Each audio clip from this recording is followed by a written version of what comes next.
Salve, salve, nação alvinegra, começando mais um vídeo aqui no canal John do Timão. Então, se você tá chegando, já deixa o seu like, se inscreve pra gente bater a meta de 110 mil inscritos. Conto com a colaboração de todos, vamos pra cima. E vai Corinthians, um ótimo sábado a todos os corintianos e corintianas que me acompanham. Hoje, dia de derby paulista, em dose dupla, né? Tanto no Brasileirão feminino quanto no masculino. E vamos trazer aí outras atualizações extremamente importantes do nosso Coringão. Peço que me sigam nas redes sociais, Instagram, TikTok, Kawaii, Twitter, todos os links na descrição. Vamos pra cima e, editor, pode rodar a vinheta. Salve o Corinthians! Bom, como vocês viram, tá um pouco diferente aqui o nosso cenário, né?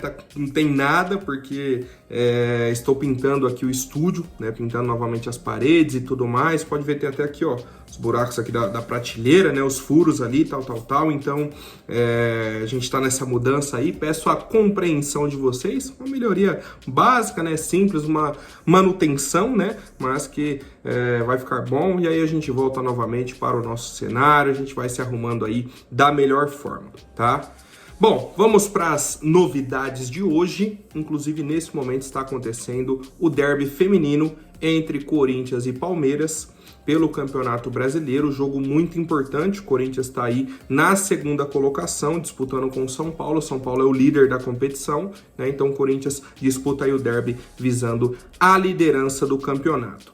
A transmissão do jogo é pelo Sport TV, né? Então para quem quiser acompanhar, o jogo começou às 11 da manhã, né? Não dava pra gente antecipar por conta aí do nosso horário do vídeo e tudo mais, mas é isso, tá? Então para quem quiser aí acompanhar o nosso time feminino, fiquem à vontade, bem bacana, né? Um jogo importante e já, obviamente, a preparação aí para o jogo de mais tarde, 6h30, aí Palmeiras e Corinthians na Arena Barueri. Importante, né, a gente falar sobre isso, porque o Allianz Parque é uma casa de shows.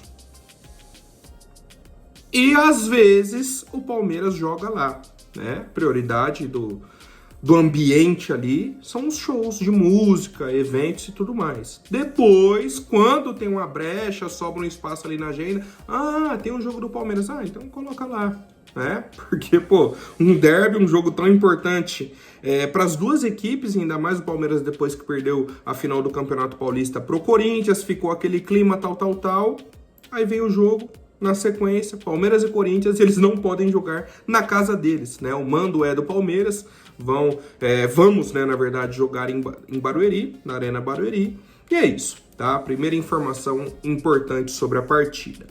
Vamos falar sobre a equipe do Corinthians.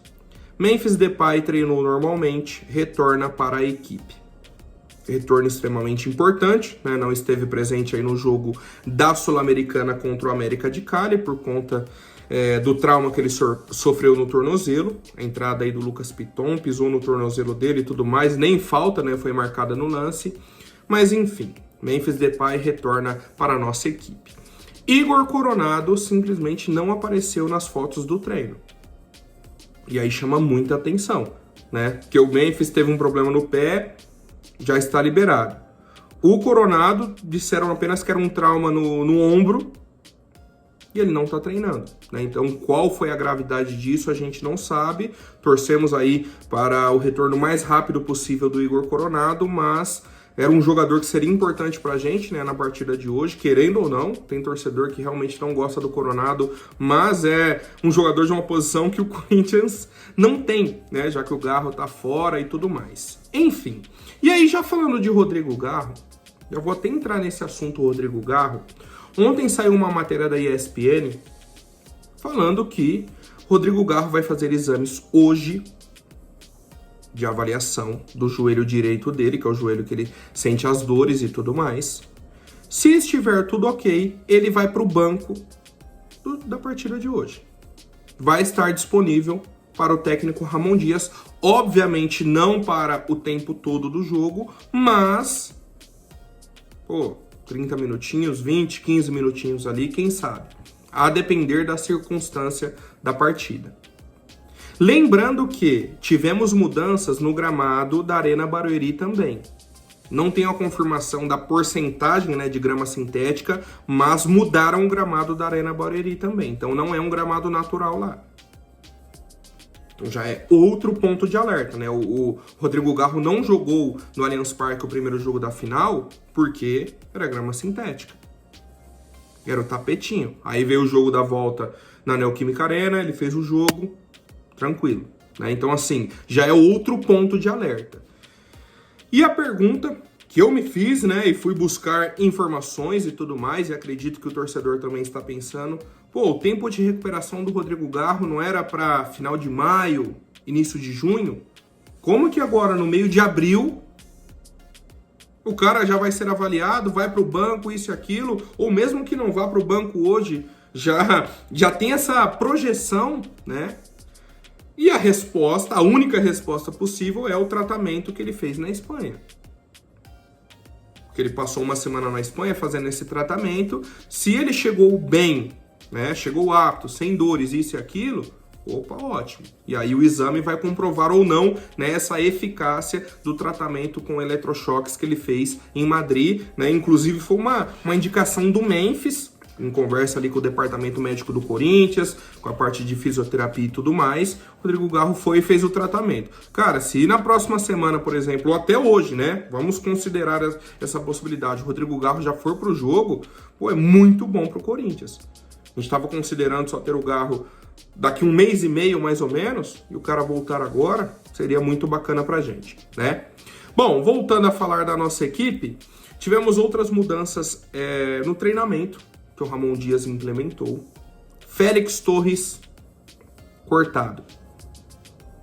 Não vem jogando bem, inclusive vem numa sequência insana de jogos, né? O jogador que mais vem jogando aí pós-data FIFA e tudo mais, esteve presente praticamente todas as partidas. E temos a entrada do Kaká, voltando à dupla de defesa que a gente jogou no final do ano passado com André Ramalho e Kaká. Cara, é a questão ali de rotação, de sequência de jogos e tudo mais. É o natural, tá? É simplesmente o natural. Poupa um jogador, vem outro pro jogo, isso, aquilo, tal. Tranquilo, tá? Não tem nem muito o que questionar. E até porque o nível de atuação recente do Félix Torres, ainda mais jogando pelo lado esquerdo, era surreal, né? Então assim, se pelo lado direito ele fazia, né, bons jogos, e aí tinha hora que desligava a chavinha, pelo lado esquerdo, ele é o jogo inteiro com a chavinha desligada, e hora ou outra ele fazia um lance bom, né? Então, tomara que essa pausa aí ajude o Félix Torres a colocar a cabeça no lugar ali, centrar e voltar a ajudar o Corinthians, tá? Bom, já vamos para a provável escalação. Matheus Donelli, Mateuzinho, André Ramalho, Kaká e Matheus Bidu, né? O Angileri segue fora, tá com uma lesão aí muscular. Meio campo com Ranielli, José Martinez, André Carrilho e aí a novidade, Breno Bidon. Então 4 meio-campistas, sem o meio armador, mas aí alguém fazendo essa função, seja o Breno Bidon, seja o Carrilho, né? Vão alternando ali. E a dupla de ataque, Memphis e Yuri. Cara, eu acho que é a melhor alternativa diante daquilo que a gente já viu do Corinthians com 3 atacantes. E diante daquilo que a gente viu do Corinthians jogando com o Memphis de armador. Não funcionou contra o Huracan, nem 3 atacantes, nem o Memphis de armador. Não temos Igor Coronado, cara, então coloca 4 meio-campistas. Coloca o Breno Bidon ali, ou o Carrilho, que seja, tal, e joga com 2 atacantes, né? Joga no estilo Corinthians. Quero saber o palpite de vocês para a partida de logo mais, jogo extremamente importante para a gente. O Corinthians é o atual segundo colocado, a gente sabe que obviamente o campeonato está ali no comecinho, apenas 4 pontos conquistados, mas cada jogo tem o mesmo peso, né, a mesma importância no final do campeonato. Última informação sobre arbitragem. Rafael Klein. Para quem não lembra, foi o árbitro de São Paulo e Corinthians, clássico majestoso do ano passado, que foi lá em Brasília. Vocês lembram? O Memphis tinha acabado de chegar no Corinthians, a gente estava num momento de muita instabilidade ainda dentro do Campeonato Brasileiro, em busca daquela sequência, lutando contra o rebaixamento. Foi o jogo que ele deu o pênalti do Fagner, que inclusive foi pênalti, expulsou o Fagner. Aí vem uma cotovelada do jogador de São Paulo, nada. Vem a cotovelada do André Ramalho, vermelho. Vem a cotovelada de outro jogador de São Paulo, se eu não me engano foi o Caleri e o Alan Franco. Segue. Né? Então foi um jogo que o Corinthians ficou com 2 a menos, tava 2-0 São Paulo, o Corinthians fez um gol e aí na reta final o São Paulo fez mais um, ficou 3-1 pro São Paulo, né? Foi muito criticado naquela partida, né? O árbitro Rafael Klein, e ele tem um histórico assim bem negativo com a equipe do Corinthians. Tem alguns jogos polêmicos aí envolvendo o Palmeiras, né? Envolvendo situações positivas ao Palmeiras. Então assim, cara, será que o Augusto Melo não vê isso? Será que não tem como? É só a Leila que consegue escolher árbitro, que consegue escolher assim, né? Que a gente fala, influenciar, né? Pressionar a CBF, fazer algo pelo time. Não é possível, cara. Não é possível que o Augusto Melo não consiga fazer nada nesse sentido. Nada, nada, nada. Difícil, né? Mas enfim, família, é isso. Conto com a participação de vocês também na nossa live pós-jogo. Vamos pra cima e vai Corinthians. Bom, e sobre um jogador que eu até pedi pro editor colocar na capa aí, Sr. Diego Palacios. Cara, novidade importante pro pessoal que sempre me pergunta sobre ele. Ele apareceu no treino de ontem, tá? Tá nas fotos aí, treinando normalmente, olha ele aí com o Memphis. Treinando. Simplesmente treinando. Então, se o cara tá treinando, é que ele tem condição de jogo. E aí seria uma escolha do treinador. Porque não tem mais teoria pra gente criar, pra gente debater, não tem mais o que falar. É um erro do Corinthians, é um erro de transparência. A partir do momento que eles não explicam o que está acontecendo com o Palacios, eles abrem margem pro torcedor pensar o que quiser. Aí o torcedor fala, mas e se for algo tranquilo? Se fosse algo tranquilo, era só o Corinthians chegar e falar, ó, o Palacios tá liberado, pronto. Era só falar. Ninguém fala nada. Parece que é um assunto proibido dentro do Corinthians. Né? Então, realmente vira uma questão problemática, né? E o torcedor sofrendo. Matheus Bidu oscilando, o Hugo sem condições de jogo, o Angelera agora machucado, né? Então, é uma situação bem complicada mesmo, mas seguimos acompanhando. Bom, família, agora quero apresentar para vocês a InPlay. Cara, joguinho bacana, né? Joguinho bem bacana mesmo. Vou mostrar para vocês como que joga e aí a gente traz outras novidades. Então vou mostrar para vocês como que funciona a página aqui da InPlay. Essa é o layout inicial. Temos aqui a questão de lives, o menu do lado esquerdo aqui com o seu perfil e tudo mais, a questão de monetização. Temos aqui os criadores, ó, o John já está presente aqui, bem bacana.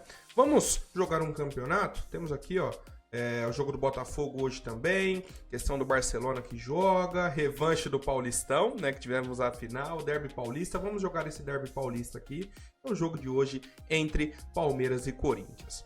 Cliquei aqui em participar, beleza, carregou. Mais de 2 impedimentos e meio no primeiro tempo? Cara, acredito que não, né, cliquei aqui no não. Mais de 9 chutes e meio no gol no jogo? Normalmente o derby é um jogo, né, com poucas finalizações, poucas chances, né? Então vou colocar aqui não também. Mais de 3 impedimentos e meio no jogo? Acredito que não. Cartões amarelos no jogo, mais de 5,5? Sim. Sim, o árbitro de hoje é um árbitro que gosta de dar amarelo. Não, mais de 1,5 gol Palmeiras no primeiro tempo, não, sem chance. Cartão amarelo pro Palmeiras no primeiro tempo? Sim, e sim. 50% de posse de bola pro Corinthians no primeiro tempo? O Palmeiras vai estar jogando, na teoria, em casa, né? O mandante do jogo. O time do Corinthians eu acho que vai entregar a bola pro Palmeiras, cara. Eu acho que não, viu? Que não. Mais de 80% de precisão nos passes do Corinthians no jogo? Acredito que sim, apesar de ser um clássico, né, que tem essa questão de ser um jogo tenso e tudo mais, acredito que sim. O Palmeiras dará mais de 6 chutes e meio no gol no jogo? Não, no gol não. Mais de 3 impedimentos e meio do Palmeiras no jogo? Não, se eu coloquei do jogo não, do Palmeiras também não, né? Não. 12 chutes e meio do Palmeiras, aí não precisa ser necessariamente no gol, né? Cara, número de finalizações. Talvez sim, talvez sim. Um número elevado, né? Eles consideram bastante. Cartão amarelo pro Félix Torres. Se ele fosse o titular, era sim. Mas como ele provavelmente vai ficar no banco, né? Não vai ser o titular da partida, então não. Murilo cometerá mais de uma falta e meia no jogo? Com certeza. Com certeza. Assistência do Veiga, não. Nem sei se o Veiga vai jogar. Gol do Yuri Alberto no jogo? Sim. E aí a gente finalizou aqui, né? Bem bacana. Então, cara, pergunta simples do jogo. Temos aí, por exemplo, vencedores da terceira rodada do Brasileirão. Colocam lá as partidas, você escolhe o vencedor. É bem tranquilo mesmo e eu recomendo a Inplay para vocês. E aí, família, gostaram? Viram como é bem simples? E aí, para você fazer o cadastro na Inplay, tem o QR Code que está aqui na tela para vocês, bem rápido, bem fácil. Você entra, faz o cadastro. Tem um link na descrição também, né, pessoal que não quer ler o QR Code, link na descrição, comentário fixado, tudo tranquilo. Assim que você fizer o cadastro, já vai ganhar 1000 moedas para poder participar aí dos campeonatos, né? Se inscrevam lá na página do John, na Inplay, é importante também. E lembrando, conforme você for multiplicando as suas moedas, né, vai fazendo os joguinhos ali, tal, você pode sacar esse dinheiro no Pix, né? Então essas moedas dentro da Inplay podem se transformar em dinheiro real para você. Então aproveitem, vamos para cima e vai Corinthians! Bom, queria falar rapidamente sobre uma situação aqui que eu vi ontem. O Flamengo lançou a Flabet. Seria quase que a bet do Flamengo, né? É em parceria com a PixBet, que é uma empresa que inclusive já foi patrocinadora do Corinthians, tal. É igual o Corinthians fez com a Viva Sorte, que é o Viva Timão. Normal. Patrocínio que se adaptou ali, tal. No jogo do meio de semana, quarta-feira, jogo da Libertadores, o Flamengo entrou pela primeira vez com a estampa, né? Patrocínio Master, Flabet, estampado na camisa, tal. Beleza. Ontem, o Ministério da Fazenda suspendeu as atividades da Flabet e da PixBet também, de outras casas esportivas, né, de outras casas de aposta e tudo mais, foram todas suspensas. Todas assim, né, das que estão na lista, alguns. E aí, comecei a pesquisar algumas coisas. Falei, pô, a PixBet era patrocinadora do Corinthians, o Corinthians trocou pela VaideBet e depois Esportes da Sorte. O torcedor corintiano sabe como que isso foi na imprensa, né? Polêmica da VaideBet, chegada da VaideBet, a saída da VaideBet, chegada da Esportes da Sorte, a saída da PixBet com a questão da multa, tal. Agora imaginem se fosse o Corinthians numa quarta-feira lançando a Timão Bet e no domingo, né, pro jogo de domingo, a casa de apostas está suspensa. Sem autorização, simplesmente o Flamengo, pro jogo, é amanhã, né, Flamengo e Grêmio e Flamengo, simplesmente eles não podem entrar com o nome Flabet no uniforme pro jogo dessa rodada. Quarta-feira tava ok, para hoje não está. Imaginem só como que estaria a imprensa, né, matéria no Fantástico, todo mundo falando, né, se fosse a Timão Bet. Mas como é a Flabet, eles vão dar um jeito, não, procura outra casa de aposta, tal, resolvido. Tudo é muito simples, né, para os outros. Para o Corinthians, tudo vira uma polêmica enorme. Vamos acompanhando, né, os próximos passos dessa situação. Bom, e a última novidade, rapidinho, de mercado da bola, importante, né? O Corinthians acertou o empréstimo do zagueiro Renato para a equipe do Atlético Goianiense. Cara, bacana. O Renato, para quem não lembra, foi campeão da Copinha no ano passado. Ele era a dupla do João Pedro Choca. Os dois subiram para o time principal, ficaram ali, tal. O Choca foi emprestado, o Renato ficava naquela, joga na base, completa treino no profissional. Joga na base, completa treino. E aí ficou, tá sem espaço, né? A gente sabe, foi emprestado. Tá ótimo. O Atlético Goianiense vai brigar aí pelo acesso, né, da Série B para a Série A. O Renato vai adquirir a experiência, vai ganhar rodagem, tal. Se desenvolver bem, tiver ali apto, retorna para a nossa equipe e pode ter oportunidade. Como aconteceu com o João Pedro. Foi para o Ceará, voltou bem e aí começou a oscilar, o que é extremamente normal. Normal. Pela falta de experiência, por tudo. Logo mais ele volta a ter oportunidades e vai ajudar o Corinthians, ponto. tá? Renato, obviamente, cada jogador tem o seu tempo de desenvolvimento e a gente aguarda e acompanha, né, torcendo aí pelo ótimo desenvolvimento do Renato na equipe do Atlético Goianiense, empréstimo bacana, né, empréstimo bem bacana, vai jogar a Série B, vai ter a sua rodagem ali para que possa voltar e ajudar a equipe do Corinthians. Certo, família? Voltamos novamente com a nossa live pós-jogo, após o derby entre Palmeiras e Corinthians. Tamo junto, um forte abraço e vai Corinthians!